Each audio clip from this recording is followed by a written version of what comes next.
Bien, vamos a continuar con función y campo de la palabra, retomando la crítica que se estaba elaborando desde la vez pasada con la crítica a la experiencia, las recetas y los conceptos que se forman a partir de la experiencia.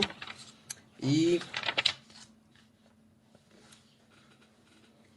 habíamos comentado que parte de lo que se hacía después de Freud es que se minoriza el inconsciente, porque Freud, digamos que dio paso a esto, ¿no?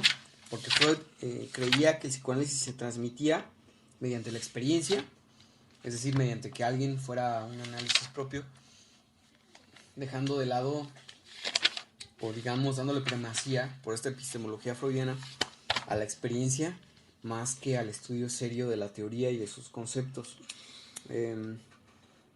Por eso dice que Lacan señala a la IPA en el sentido de que, como Freud plantea que la experiencia es la manera en la que se transmite el psicoanálisis, la IPA se dedicó a modular y regir esta experiencia haciendo sus recetarios que Lacan critica. La IPA, lo hemos comentado la vez anterior, en vez de dedicarse a desarrollar teóricamente el psicoanálisis, se dedicó a estandarizarlo, haciendo caso a Freud. Y es por eso que comentábamos que el hecho de que la IPA haya tomado esta situación como primordial no es una cuestión meramente culpa de la IPA, sino que Freud dio pie a ello y habría que señalarlo, precisamente. El legado. Sí, es el legado y lo continúan. Bien, habíamos comentado también la vez anterior que Lacan dice que habría que liberar las tesis, pero por la elucidación de los principios que rigen la práctica, no la experiencia, no la letra, no al pie de la letra Freud, sino los principios.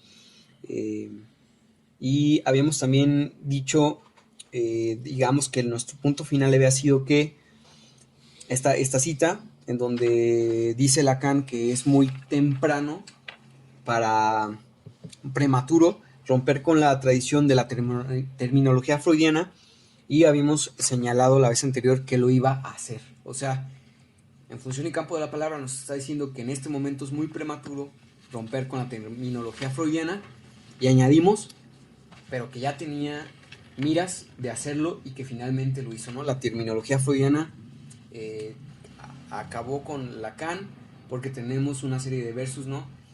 Automatismo de repetición, compulsión a la repetición de Freud contra automatismo de repetición de Lacan, represión de Freud contra censura de Lacan, yo, super yo por real, simbólico y imaginario, etcétera, etcétera. Cada concepto se va rompiendo y hay una nueva terminología. Bien, aquí tenemos uno de los principales problemas porque, bueno, creemos aquí que Función en el campo de la palabra abarca, digamos, toda la enseñanza de Lacan como un muy buen resumen y una prueba fehaciente de que Lacan fue muy consistente y muy lógico en sus desarrollos, a pesar de que se crea lo contrario, porque tenemos este problema en donde se cree que Lacan retornó a Freud, ¿no? Retornó a las fuentes para seguir la luz, para seguir el camino que nadie había seguido y que todos se habían perdido. Y hay muchos lugares en donde se utiliza esto para malinterpretarse, como por ejemplo en el seminario de Caracas, esta frase citadísima, que yo no sé por qué se cita tanto si está antes de que dice Lacan explícitamente que hay un debate. Aquí, digamos que ya en el 53 Lacan lo dice, lo cito: urgente en todo caso nos parece la tarea de desbrozar en nociones que se amortiguan en un uso de rutina el sentido que recobran tanto por un retorno a su historia como por una reflexión sobre sus fundamentos subjetivos. Está hablando de que es urgente retornar a la letra freudiana, pero no para encontrar el camino o no para encontrar la verdad, sino primeramente un retorno a su historia basado en una reflexión y sobre los fundamentos del psicoanálisis, no a retomar, digamos, la luz perdida que se puede encontrar en Freud, sino a reflexionar de lo que está en juego, de lo que habló Freud. Y todo esto puede fungir como una crítica para todos los freudianos, para todos los lacanianos que en su interior o en su intimidad ficticia son freudianos, para todos los que no pueden dejar a Freud caer porque al final es el padre del psicoanálisis. Lo que hace Lacan es una reflexión sobre los fundamentos del psicoanálisis de Freud para poder establecer un nuevo psicoanálisis. Luego señala que hay una cuestión pues de recetarios, en el sentido de que la IPA, eso es lo que hizo. Dice que la IPA se abocó a las reglas técnicas, a recetas, quitando la experiencia, todo alcance de conocimiento, incluso de todo criterio de realidad. Y les dice, pues nadie es menos exigente que un psicoanalista sobre lo que puede dar su estatuto a una acción que no está lejos de considerar él mismo como mágica, a falta de saber dónde situarla en una concepción de su campo que no se le ocurre hacer concordar con su práctica. Esto nos remite al tema o al título del escrito, porque si ponemos atención se llama función y campo de la palabra y del lenguaje. Aquí les está diciendo a los psicoanalistas que la manera en la que ellos se forman como psicoanalistas dan o pueden ellos sentir el propio psicoanálisis que sea como una cuestión mágica, ¿no? De considerar él mismo como mágica, o sea, el psicoanálisis, a falta de saber dónde situarla, en una concepción de su campo que no se le ocurre hacer concordar con su práctica. Función y campo de la palabra, Lacan toma campo con el campo de la física. En física, un campo es un espacio donde ciertas fuerzas actúan y se ejercen en un sentido bien organizado. Por ejemplo, el campo magnético, el campo gravitatorio. Es decir, es un espacio bien situado donde se puede operar perfectamente sobre ese espacio en diferentes tipos de fuerzas, diferentes tipos de fórmulas. Eso es a lo que se refiere campo. Y es por eso que Lacan, por ejemplo, en un campo gravitatorio, la función sería la gravedad, en un campo magnético, la función sería el magnetismo. Entonces es por eso que Lacan está situando campo como campo el lenguaje y la función sería la palabra. Entonces para Lacan el psicoanálisis está dentro del campo del lenguaje, entendiendo el campo en una operatoria lógica y abstracta como opera la física con los campos diferentes. Y es por eso que menciona esta cuestión de la magia, porque no sabe dónde situar en su campo, la concepción de su campo, que no concuerda con la práctica. Habíamos también hablado de la cuestión del divorcio de sus padres, que hace una referencia que toda esta manera de comportarse de la IPA devino en que la ruptura entre Lacan y la IPA y la SFP haya hecho reaccionar a los alumnos como si los padres estuvieran divorciando. Y aquí encontramos uno de tantos argumentos de los que nos habla Bárbara Kazan, donde yo no lo había notado, por cierto. Nos dice, antes de entrar a la introducción, dice, además de que hemos demostrado en un sofisma ejemplar del tiempo intersubjetivo, y está haciendo cita del tiempo lógico y el acepto de certidumbre anticipada. Ese título concluye con un nuevo sofisma. Es decir, aquí podemos ver una de las primeras pruebas de que Lacan realmente estaba más del lado de los sofistas que de Aristóteles. Bien, y entonces pasamos a la introducción. Lacan. Antes de pasar, me parece que es solo un punto, porque quiero regresar a la cita sobre Freud. Dice sobre los conceptos freudianos. Por lo tanto, la ambigüedad de la lengua vulgar se refiere a los conceptos freudianos.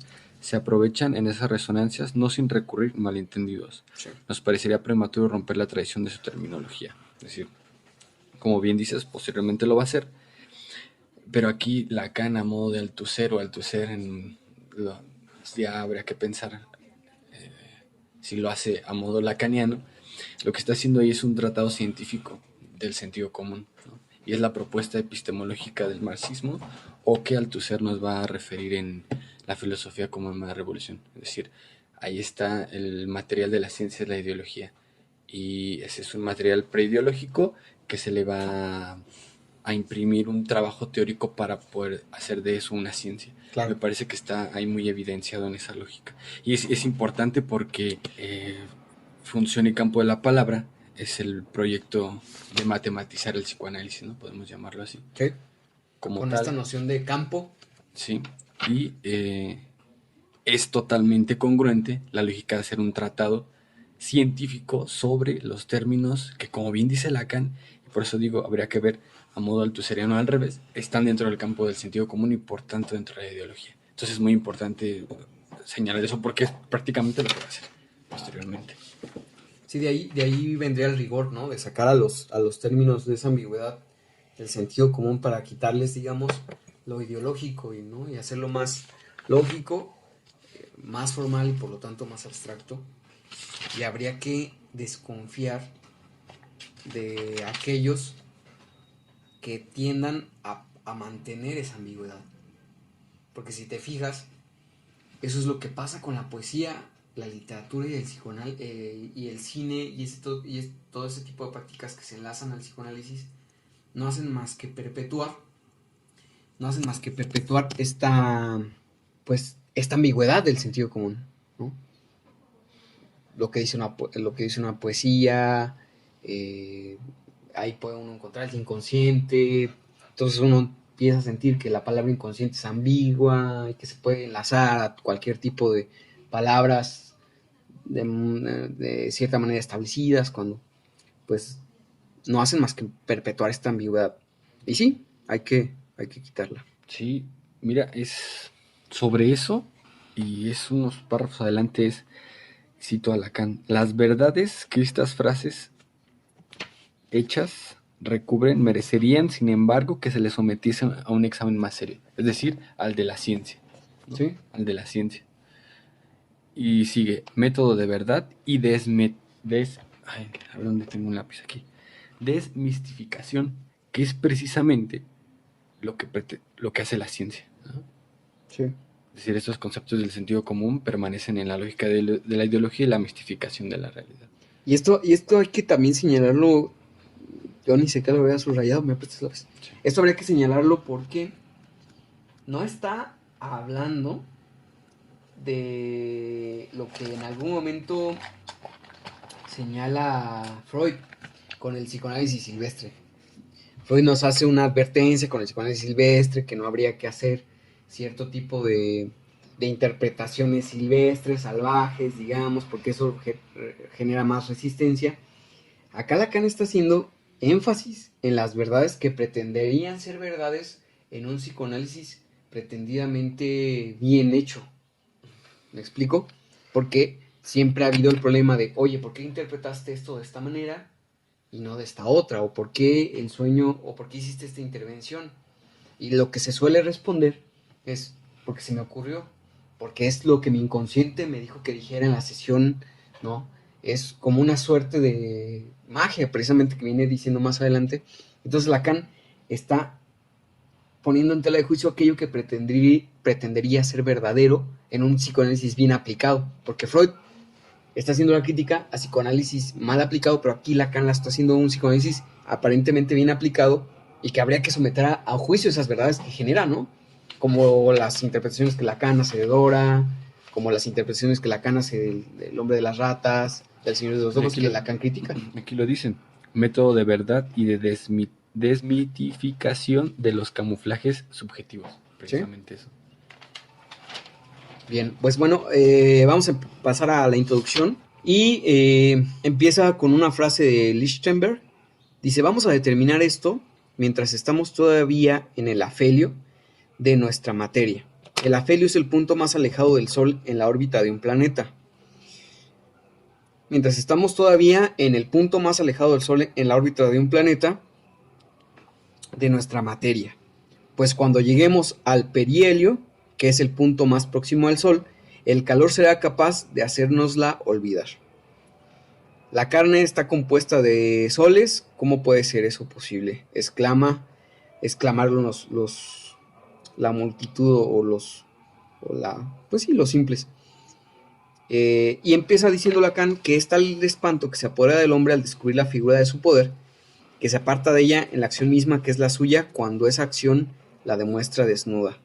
Es el caso del psicoanálisis. El descubrimiento prometeico de Freud fue una acción tal. Empieza diciendo Lacan que el descubrimiento de Freud fue un descubrimiento muy importante, pero que ese descubrimiento precisamente hizo que Freud mismo se alejara de su descubrimiento y precisamente el legado freudiano también se alejara de ese descubrimiento. ¿Cómo se aleja Freud de su propio descubrimiento? Con el giro biologicista. Yo sé que, pues, insisto mucho en esto, pero es algo que casi no se trabaja y que menos se acepta, porque a partir de 1920, en el escrito de la segunda tópica, se puede ver perfectamente cómo Freud va sustituyendo el concepto de inconsciente por ello. A partir de 1920 se puede ver muy bien cómo es que el ello pasa a tener mucha más importancia que el propio concepto de inconsciente. Y es algo bien curioso porque en algún momento parece que el ello conteniera el inconsciente. Y de lo que se tratara en el psicoanálisis sería de los problemas que el ello genera. Y todo lo que se viene trabajando en la interpretación de los sueños con lo inconsciente va quedando relegado. Esto secuentado por una cuestión biologicista, de la evolución, etcétera, etcétera. Y esto es luego lo que hacen los psicoanalistas freudianos, que precisamente siguen el legado. Y es algo que se puede ver también hoy en día como los psicoanalistas lacanianos, y sobre todo los millerianos, ya no trabajan con inconsciente. Ya el inconsciente no aparece. Ya no se elaboran las cuestiones de inconsciente, ya todo es goce, pulsión de muerte. O sea, ya no se habla de inconsciente. Es deseo, y el inconsciente queda marginado como si fuera una cuestión secundaria, y la importancia que tenía el ello pasó a tenerla el goce hoy en día. Digamos que hay una primacía de conceptos. Goce es más importante y el inconsciente pues es aquello que, ¿no? Que pues, ¿para qué te preocupas por el inconsciente si lo que tienes es un goce que hay que trabajar o que hay que amigarse? Entonces, dice, se puede seguir al filo de los años pasados esa versión del interés en cuanto a las funciones de la palabra y en cuanto al campo del lenguaje. Lacan señala que dejaron de tener como meta primordial estudiar las funciones de la palabra y el campo del lenguaje. Y puede decir que esto es en efecto la resistencia del objeto en la teoría y en la técnica. Nuevamente aquí Lacan está haciendo una crítica, de lo cual se va a tratar todo el texto. Lacan está siendo muy crítico con todos los psicoanalistas, con el ámbito psicoanalítico. Les dice, esto sucede porque ustedes tienen una resistencia del objeto en la teoría y en la técnica. O sea, no solo se resisten teóricamente, sino esa resistencia teórica que ustedes tienen se ve reflejada en la técnica que ustedes efectúan.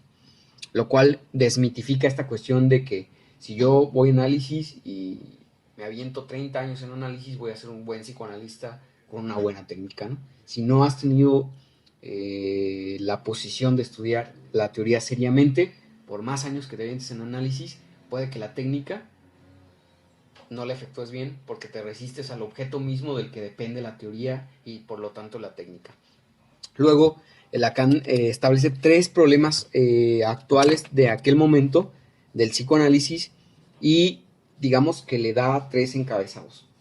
La función de lo imaginario en el número, como la letra A, y está haciendo, o aquí circunda 2 tipos de movimientos.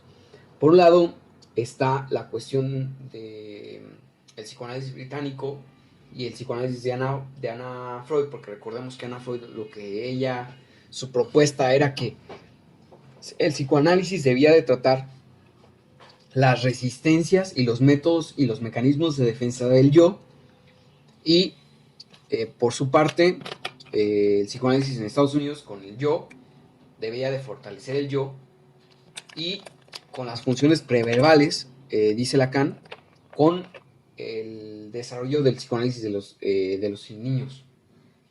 Es decir, prevalece la función de lo imaginario como el objeto principal a estudiar en la teoría, porque estudias el yo, ya sea para fortalecerlo o para entender sus mecanismos de defensa y de resistencias, y en los pequeños, cuando están en funciones preverbales, es decir, cuando te encuentras con niños que aún no tienen la capacidad de hablar fluidamente y por lo tanto de lo que depende sus manifestaciones son puramente de la cuestión imaginaria, esta cuestión con Melanie Klein del juego, del dibujo, de las interpretaciones que aluden únicamente a lo imaginario por, digamos, tener una primacía de lo imaginario por sobre lo simbólico. Por eso es que termina el punto A diciendo Lacan, es ahí también donde su culminación provoca ahora un retorno planteado el problema de la sanción simbólica que ha de darse a los fantasmas de su interpretación. Es decir, si uno trabaja únicamente con lo imaginario, hay cuestiones simbólicas que hay que tratar en torno a la interpretación que se hace de esa cuestión imaginaria. Y pues se puede ver por el tipo de interpretaciones que se llama Melanie Klein. Eran interpretaciones que no tenían ningún sustento formal ni simbólico, sino que eran cuestiones muy similares a corazonadas. Y eso da la impresión cuando uno lee los casos de Melanie Klein, pues así son. No hay una explicación lógica de fondo, sino pareciera que hay puro encuentro de imaginario con lo imaginario.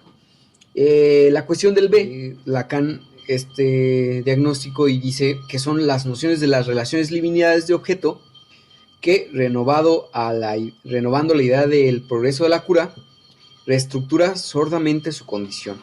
El psicoanálisis desemboca por ahí en una fenomenología existencial y aún en un activismo animado de caridad. Aquí también una reacción nítida se ejerce en favor de un retorno al pivote técnico de la simbolización. La basura.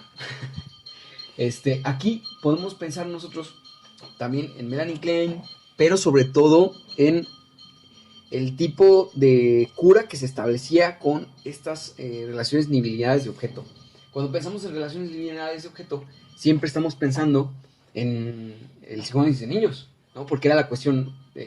Winnicott, por ejemplo, trabaja mucho las relaciones de objeto, y Lacan dice que incluso este tipo de cura luego tiene tintes como de activismo animado de caridad, ¿no? Como de vamos a ser caritativos con las almas perdidas, o por ejemplo, en una fenomenología existencial, ¿no? Mi manera de ser en el mundo está, digamos, atravesada por de qué manera yo me relacioné con un objeto divinal, y entonces ya no se trataría, por ejemplo, de una cuestión estructurada a partir del inconsciente, sino de un objeto libidinal.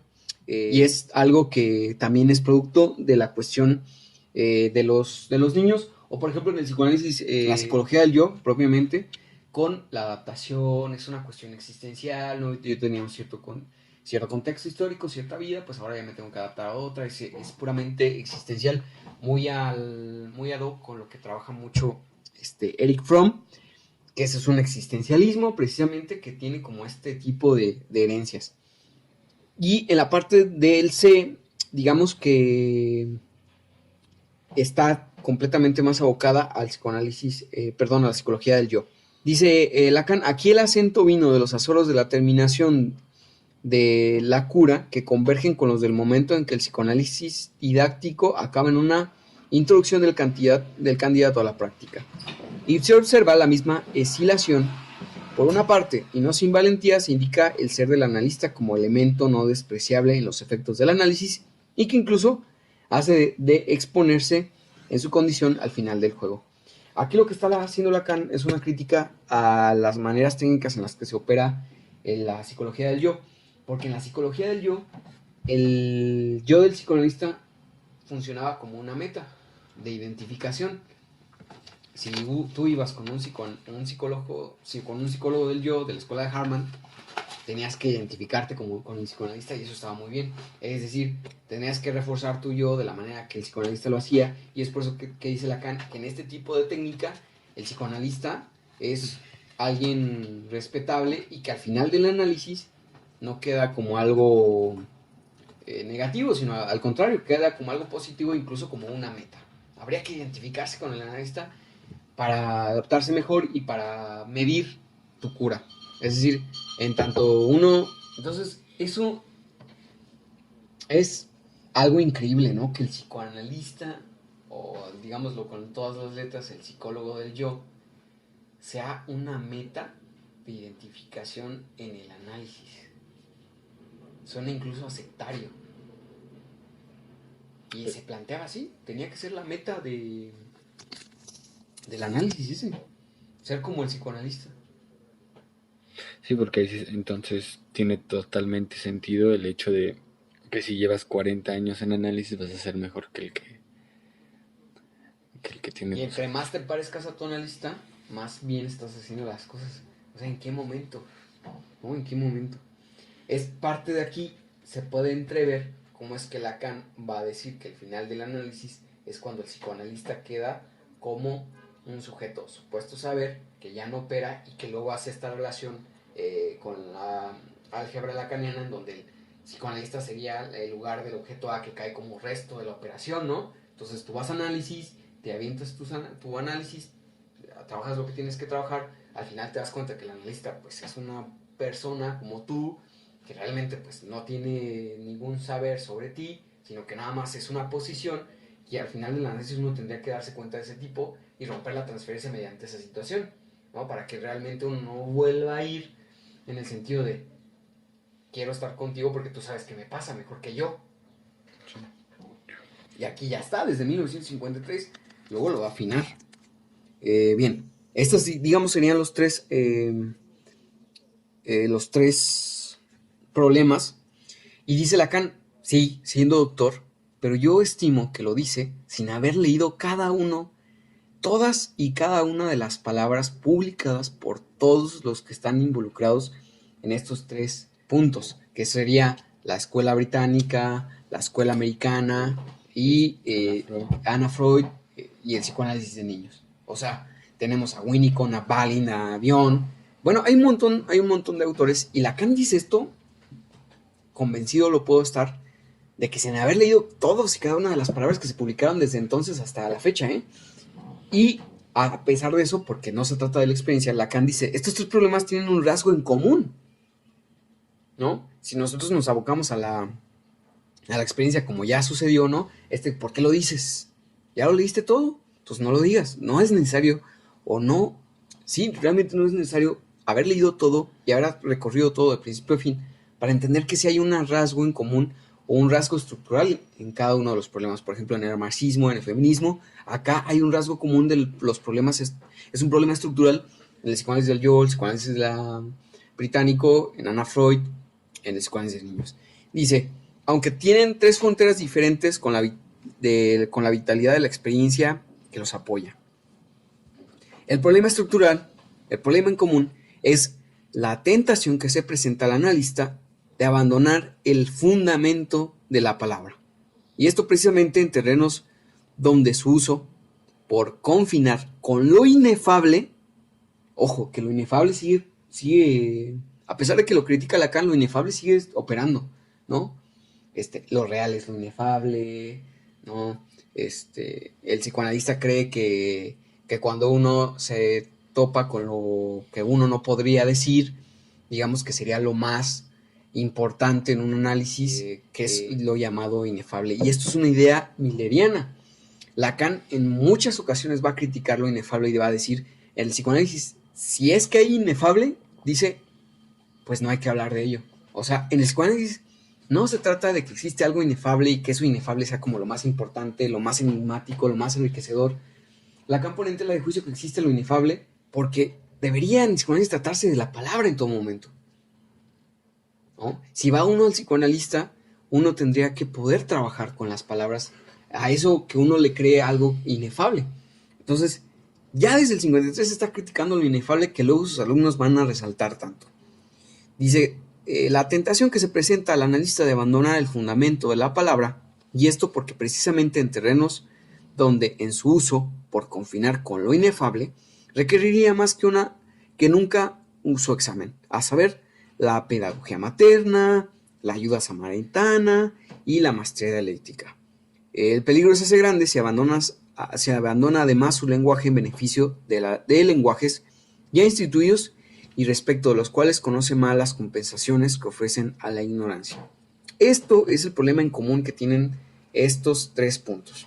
Abandonan la palabra o se tientan mucho a abandonar la palabra, a irse de parte de lo inefable, con Melanie Klein, si no lo puede decir, hay cosas que el niño no puede expresar en palabras, que lo dibuje, ¿no? Que lo moldee, que lo juegue, porque entonces, ¿no? habría una cercanía a lo inefable, ¿no? Y como es muy importante, o será muy importante, pues tendremos que trabajar con él, pero ya sin las palabras, que lo juegue, que lo dibuje, que lo plasme.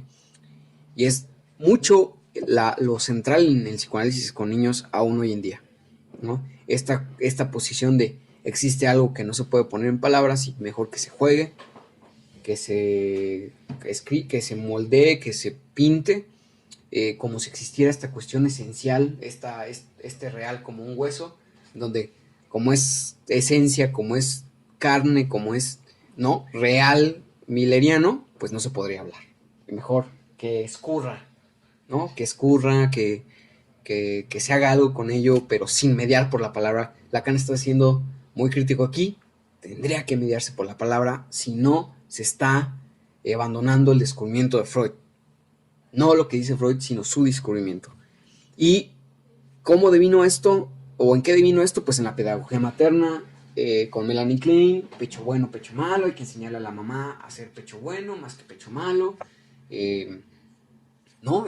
Sería esta situación de enseñar a las mamás a ser mamás, a los papás a ser buenos papás, y esto se puede ver un poquito en Joel Dor, en Condolto, sí, pasa un poquito esta situación, la ayuda samaritana, como con... Eso del pedagogía materna, ¿consideras que sucede en Franz Adolto?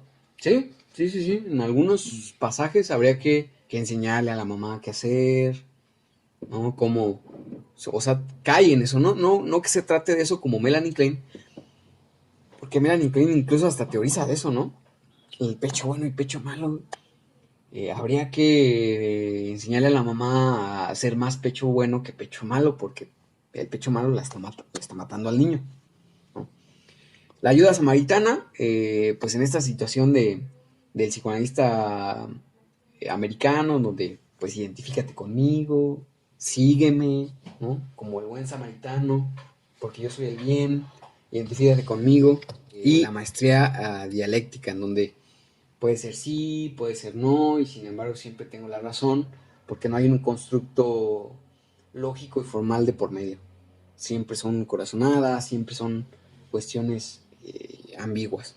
Dice, el peligro se hace grande si se abandona además su lenguaje, es decir, la estructura del lenguaje en general, en beneficio de lenguajes ya instituidos y respecto de los cuales conoce mal las compensaciones que ofrecen a la ignorancia. Es decir, cierto tipo de jerga, confundir el lenguaje con el idioma, cuando están ignorando, digamos, la estructura completa del lenguaje, y que si no se entiende esto, después no se va a entender que se diga que el inconsciente está estructurado como un lenguaje. Luego dice aquí, el estudio en el que el psicoanalista debería ser maestro, el de las funciones de la palabra, es decir, la lingüística. Pero parece que desde Freud, este campo central de nuestro dominio haya quedado en barbrecho. Esto es exactamente lo que Lacan va a decir en 1976, Piotr Vincent, que es quizá en Vincennes. Ahí en ese texto Lacan dice que la formación del analista debe estar, para que un psicoanalista sea psicoanalista, debe estudiar topología, lógica, la lógica más formal, la lingüística, la topología y la antifilosofía. Nada de poesía, nada de literatura, nada de cine, nada de arte. Y vemos que hay una relación directa, y es pues que no son ideas nuestras, que Lacan tiene una coherencia muy, muy específica. Sí, más adelante habla sobre, bueno, la idea que tenía Freud de hacer una escuela de psicoanálisis y qué materias tendría que tener, ¿no? Sí. Para Freud tendría que haber biología, me parece. El Universitas Literatum. Ajá, tendría que haber sexología, tendría que haber otras cosas. Tenía Teología que haber de las religiones. algo, cosas así. Sí, nada más que. Y también habla. Y él propone qué serían las materias, por decir así, que tendrían que estar en una escuela psicoanalítica. Es que no recuerdo en qué parte. Me acordé de eso. Sí, pero parece, dice que desde Freud este campo central de nuestro dominio haya quedado en barbecho. Dice Lacan, este campo central de nuestro dominio.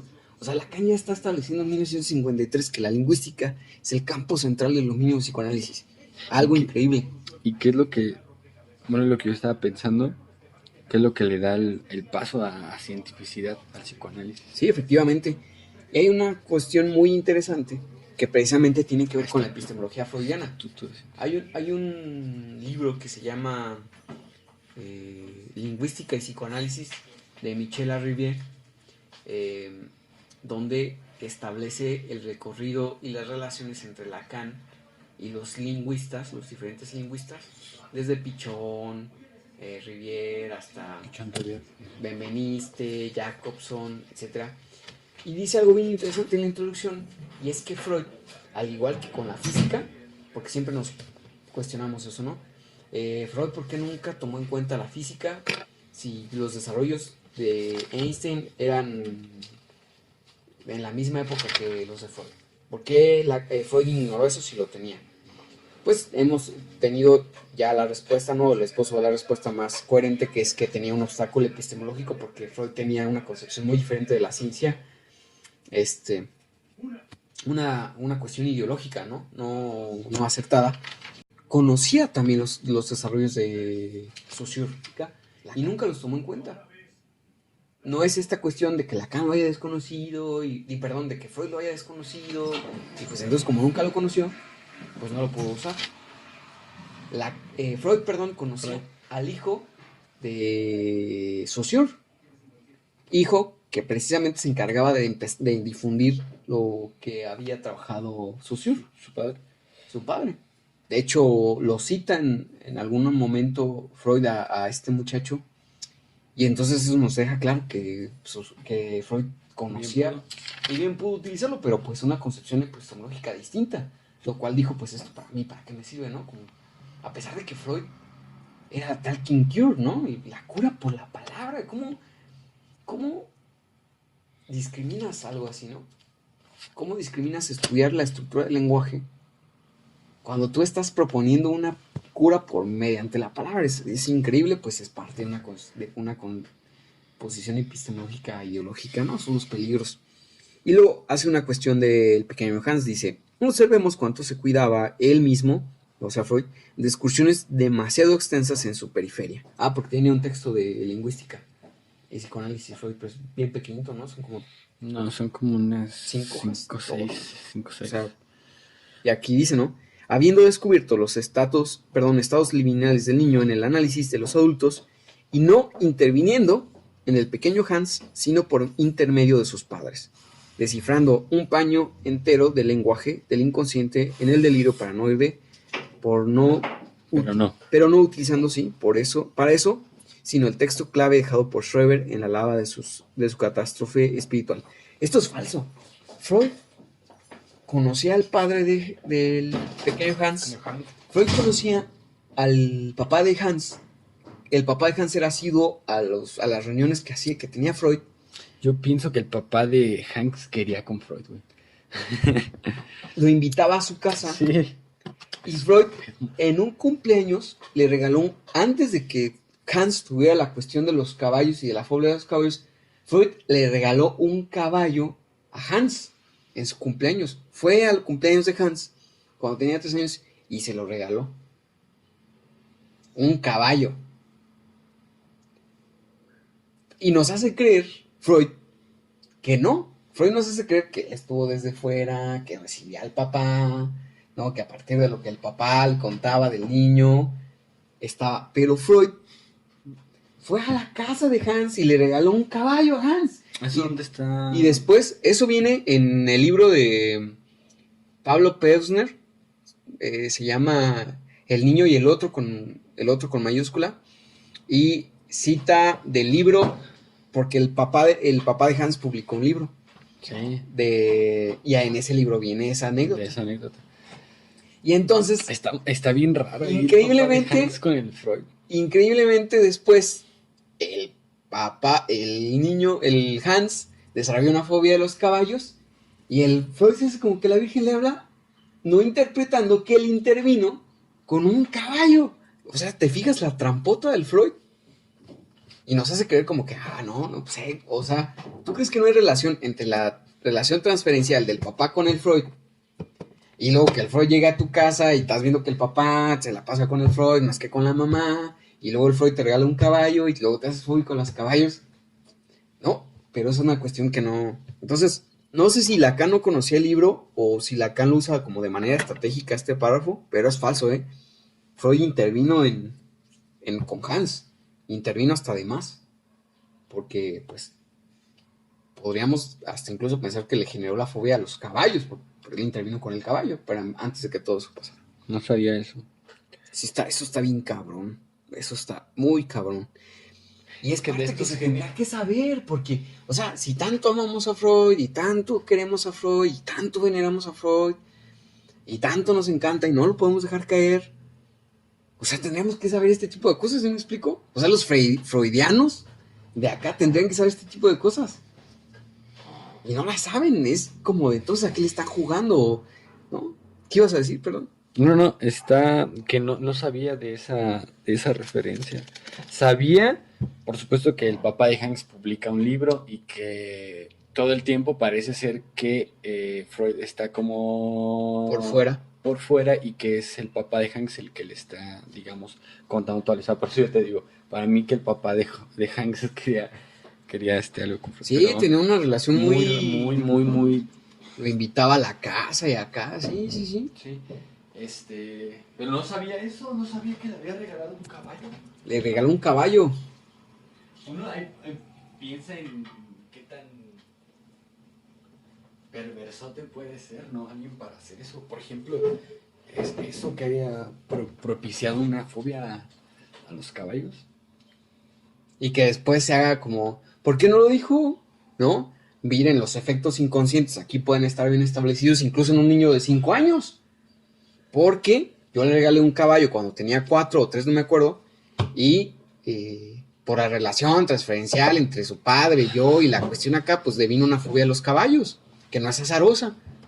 ¿Por qué? No, nos lo trató de esconder, no contaba con que el papá iba a publicar un libro y sí iba a saber este tipo de situaciones. ¿No? Es como cosas que no se pueden pasar por alto, ¿no? En un espíritu científico no puedes pasar por este tipo de situaciones. Dice... Una técnica se transmite allí. Con todo esto que venimos, con los 3 problemas, con que todos tienen un problema en común, cuáles son los riesgos, dice, Lacan culmina con esto. Una técnica se transmite ahí. Técnica de un estilo macilento, es decir, flaco y demacrado, y aún reticente en su opacidad. Esto me parece que sigue quedando hoy día, Se está transmitiendo la técnica todavía de un estilo macilento. Ahora yo creo que más que antes, porque ya no está la IPA como antes estaba. Ya la IPA ya es señalada como de que es muy chafa. Ya cada quien anda haciendo su posición de psicoanalista como quiere. Incluso existen los psicoanalistas que dicen, yo nada más soy clínico, y esos no estudian ni la P ni la O por lo redondo, como se dice. Entonces eso deviene en que todavía sea más macilento, porque antes eran, digamos, más formales, y era por recetario, y era por sectarismo, pero pues estaba como regulado, ¿no? Ahora, no, ahora incluso eso se borró, y andamos con cuestiones completamente más macilentas y más opacas. Y dice Lacan, reticente en su opacidad, porque no queda claro, no queda claro ni por qué eres psicoanalista, cómo es que vienes psicoanalista, de qué trata el psicoanálisis. No queda absolutamente nada claro. Y al que toda aeración crítica parece enloquecer. Se vuelven locos. Y sigue operando. O sea, cualquier crítica dentro del psicoanálisis, que sería ya una autocrítica, ¿no? No es que seamos criticones y desde fuera del psicoanálisis critiquemos, sino una crítica, autocrítica al psicoanálisis. Como si lo hace Miller, ¿eh? Porque Miller en algún momento dice los psicoanalistas. Desde lejos, ¿no? Y yo me pretendo habitar el psicoanálisis como poeta. Desde allá. Ustedes, ¿no? Es un genio. Sí. Sí. Parece enloquecer. Y es, o sea, se puede ver. En los lugares donde se ha trabajado esta escuela que nosotros tenemos, la gente enloquece. Literalmente. En el congreso este internacional que hubo el año pasado de psicoanálisis aquí en Morelia, vino una argentina donde nos habló precisamente del informe de Tusquets, que se publicó el informe de Tusquets, donde mandaron el Winnicott y la mandaron a investigar a Lacan.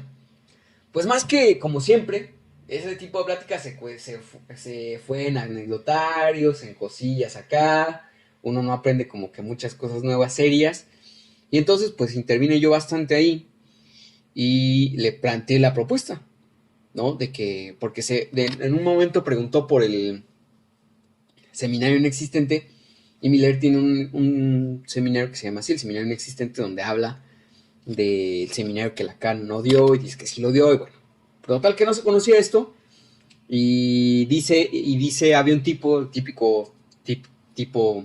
digamos, habilitado por el psicoanálisis, pelo largo, barba, lentes, boinita, y dice, eso es muy importante lo que tú dices, porque, pues eso deshabilita a la gente que luego anda viendo el inconsciente en partidos de fútbol y el inconsciente en revueltas y etcétera, etcétera, porque la Argentina, digamos que lo único que tenía nociones lacanianas completamente era acerca del inconsciente, donde nos dijo, pues lo que Lacan tiene del inconsciente, que el inconsciente pues no es, digamos, ontológico y no es inherente al individuo, es decir, no es que tengamos un inconsciente dentro de nosotros, sino que el inconsciente está entre, ¿no?, el psicoanalista y el analizante. Y entonces dice, sí, pues eso habilita el hecho de que no se puedan hacer ese tipo de cosas, de que el psicoanálisis en el fútbol, no sé qué.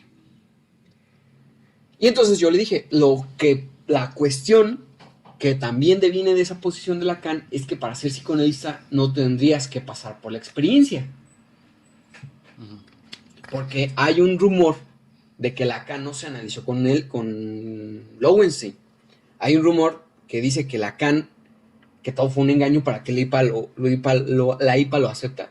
Que Lacan le dijo a Lowenstein, ¿sabes qué? Tú vas a decir que yo me analicé 7 años contigo y tú vas a decir que Simón. Y que Lowenstein dijo, sí, va. Entonces está el rumor de que Lacan jamás tomó análisis con nadie. Entonces, el tipo me aborda al final del seminario, charla, de pasillo, más que nada, y me dice, eso que tú dices, ya está superado completamente desde Freud en el Congreso de Bruselas. Y además Lowenstein no dijo que Lacan no se había analizado con él, dijo que Lacan era inanalizable. Y digo, no, sí, yo entiendo eso que tú me estás diciendo, pero la cuestión acá es que el rumor es que Lacan nunca tomó análisis con Lowenstein, que Lacan se hizo psicoanalista a base de rigor teórico, no de la experiencia por psicoanálisis, y es la propuesta que tiene Lacan para la formación de psicoanalista, porque pensémoslo, ¿cómo defines tú psicoanalista por una experiencia? ¿Qué tal que si la experiencia está mal? ¿Qué tal que si la experiencia no está bien? ¿Qué tal que si te hizo falta? ¿Qué tal que si...? O sea, se puso, como lo dice Lacan, enloqueció, se fue diciendo, no, eso ya está, desde Freud, tienes que tomar tu análisis y una cosa que no da pie a... La cuestión esta de decir en las disciplinas que se plantean subversivas hay que teorizar, es una cuestión de que se vuelven energúmenos, neta. Ya lo vimos, la reciente experiencia en el Congreso también Internacional de Marxismo y Feminismo. El hecho de decirles hay que teorizar, no desde fuera, sino hay que teorizar todos, se vuelve... Y ¿sabes? Toma sentido esta cuestión, esta cita, una página anterior. Dice, el peligro se hace grande si se le abandona además su lenguaje, es decir, una estructura del psicoanálisis en beneficio de psicoanálisis, es decir, de lenguajes, ¿no? Es decir, ya no vamos a hablar de psicoanálisis, sino de desde qué psicoanálisis me hablas. Porque así, dice, en beneficio de lenguajes ya instituidos y respecto de los cuales conoce malas compensaciones que ofrecen a la ignorancia. Es decir, si olvidamos esto del lenguaje, que tendría que ser la primacía en el psicoanálisis, y apostamos a la cuestión de los multiversos. De los multiversos, desde qué psicoanálisis me hablas, pues ya estamos mal. Y es precisamente eso que tú dices, es muy importante, porque dice, ofrece malas compensaciones conoce malas compensaciones que ofrecen a la ignorancia, porque eso me habilita a decir, mira, chaval, que yo solo psicoanálisis kleiniano, o sea, no, oye, pero ¿qué hay, por ejemplo, del psicoanálisis estructurado como un lenguaje? Mira que yo no, eso no, porque yo puro Klein. Sí, como si no hubiese algo que atravesara. Ajá, como si fuera un mundo aparte. Y entonces tú dices, oye, pero el feminismo es que tú ¿de qué feminismo me hablas? ¿De qué marxismo? Cuando es una estupidez. Sí, totalmente. Es una estupidez hablar de marxismo. La ignorancia. Es la ignorancia. Entonces es lo que dice Lacan, ¿no? Hay este tipo de lenguajes y institutos que te permiten compensar tu ignorancia. No, yo no. Ese sí no, Yo puro Freud. Yo, ello y super yo. A mí del imaginario, no sé. Y es algo que hacen incluso las vacas sagradas y que nadie les cuestiona. Yo le pregunté a Ignacio Gárate en la última vez que vino, que fue gratis porque ya, pues es una estafa pagarles a esas personas. Le pregunté acerca de la cuestión topológica en Lacan. Le dije, oye, ¿por qué la topología? Porque es una pregunta, no porque quiero una respuesta, sino porque quiero medir la percepción del psicoanálisis en general. Oye, ¿por qué la topología no se aborda en los ámbitos psicoanalíticos? Y la respuesta que me dijo fue, mira, no, yo ya estoy muy viejo y el psicoanálisis de por sí es difícil, y luego con esas cosas, y la audiencia riendo. La audiencia como diciendo, qué sagaz es ese tipo, ¿no? Ese es un buen psicoanalista porque sabe darle la vuelta. No, ya el psicoanálisis de por sí está muy difícil y yo no quiero complicármelo más. Entonces yo no sé. Y ya.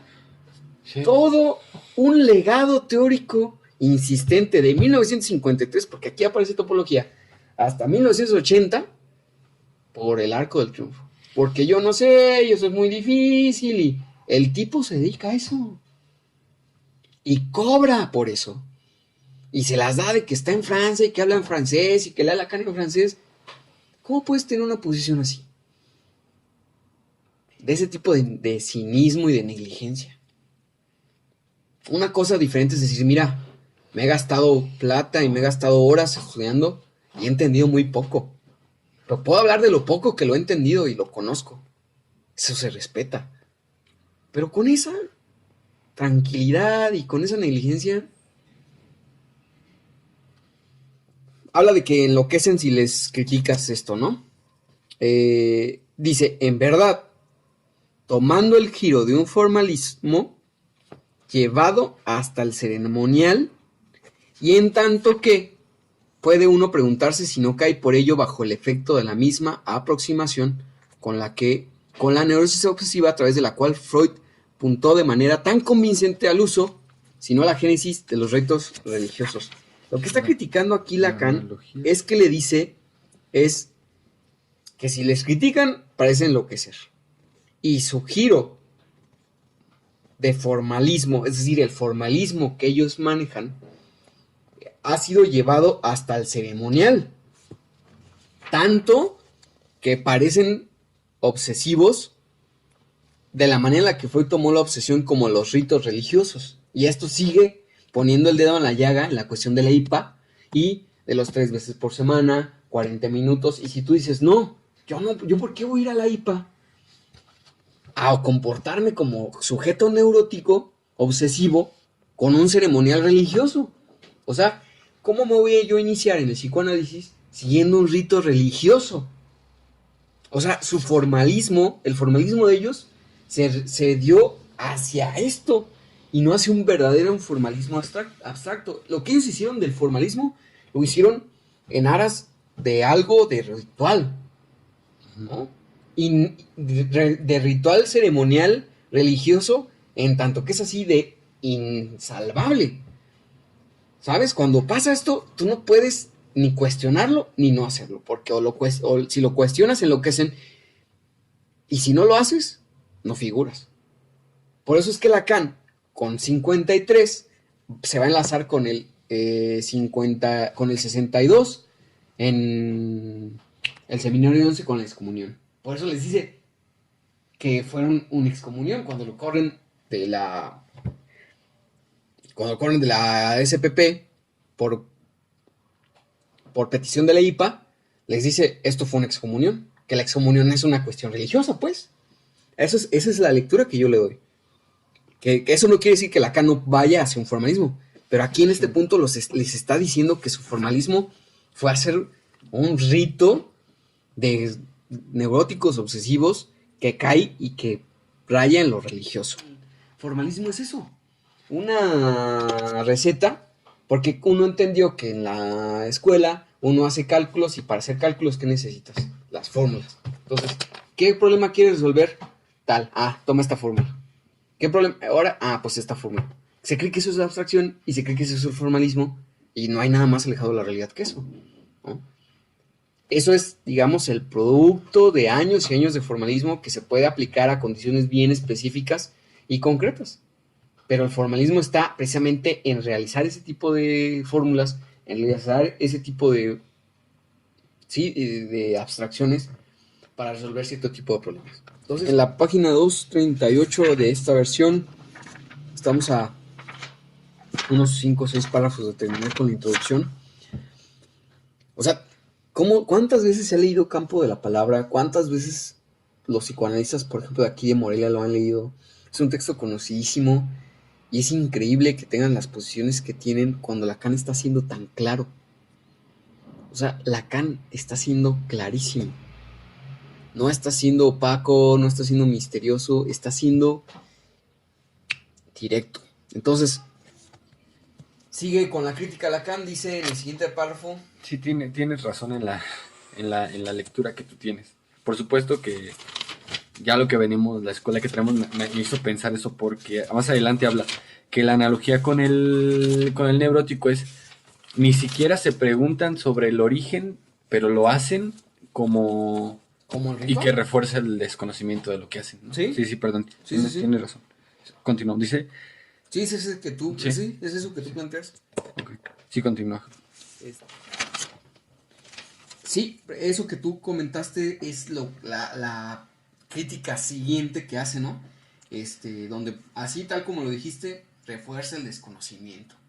Y entonces, quienes van a análisis, con que refuerza este desconocimiento, salen reforzando el desconocimiento, y por eso es que Lacan dice, en este texto, unas páginas más adelante, que tenemos un retraso en 1953 teníamos un retraso de medio siglo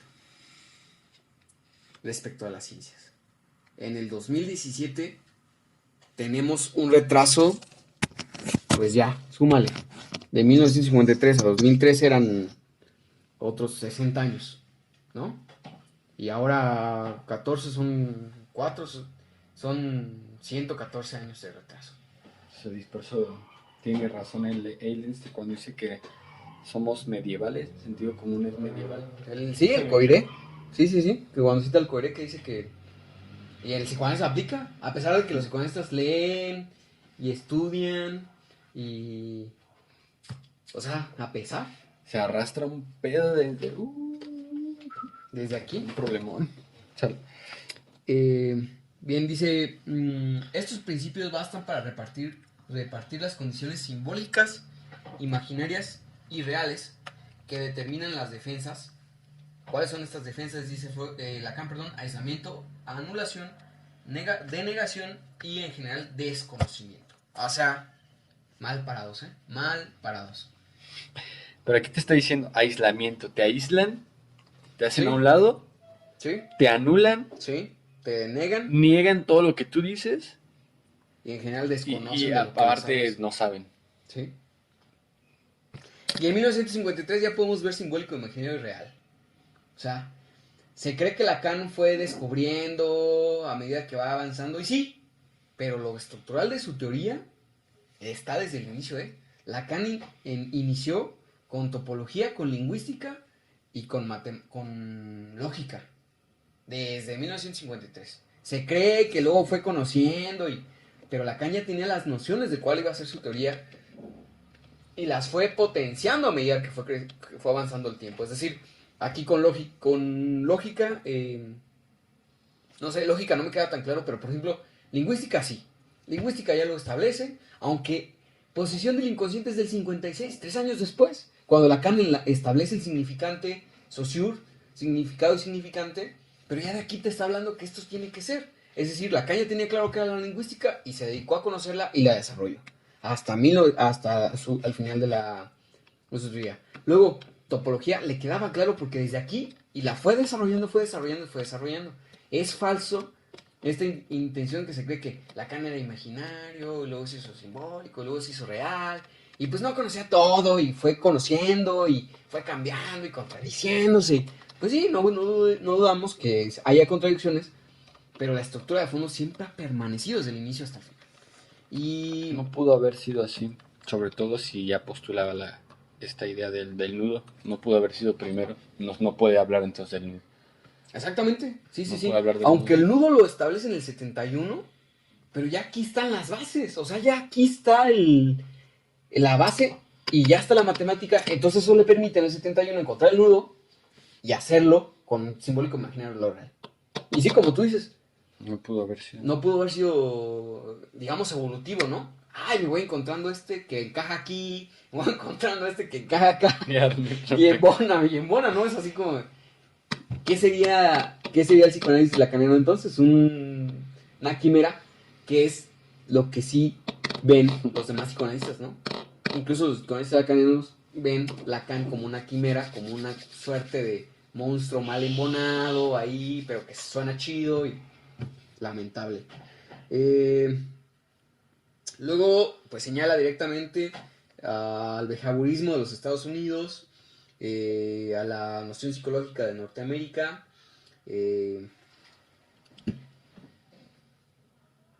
que pues dice, como debe decirse, que ha recubierto la inspiración freudiana, es decir, Estados Unidos y su psicología y su behaviorismo recubrió y digamos conquistó lo que Freud había ganado.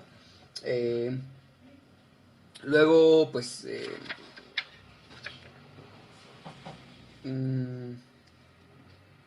dice después, el cuidado de apreciar que los mecanismos manifestados en la vida de las sociedades psicoanalíticas deben respectivamente a las relaciones de prestancia en el interior del grupo y de los afectos de su libre empresa sentidos sobre el conjunto del cuerpo social.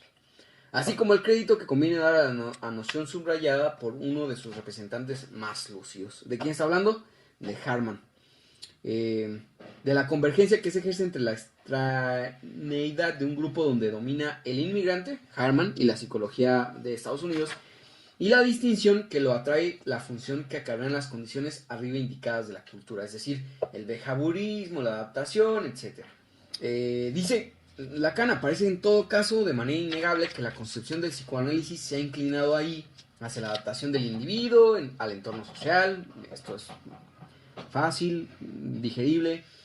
La búsqueda de los patterns de conducta, que son los patrones de conducta, lo mismo que busca la psicología hegemónica, incluso aquí en México, y que pues se desarrolló a partir de Estados Unidos.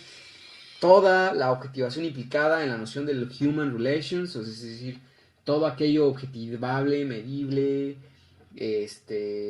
numerable que podemos encontrar en las relaciones humanas.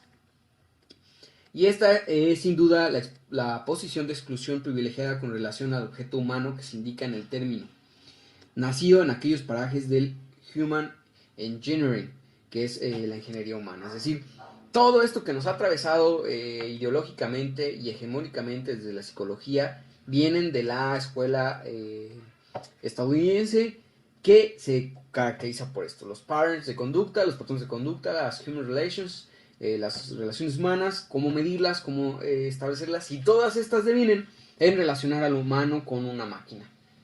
Es el Human Engineering, la ingeniería humana, y se puede ver en los documentales de Estados Unidos. Siempre se está viendo al humano como una máquina medible, etcétera, etcétera, como la máquina perfecta. Sí, todo ese tipo de situaciones. 8:40, digo, de las 17:40. Va, Si quieres. yo creo que vamos a parar aquí.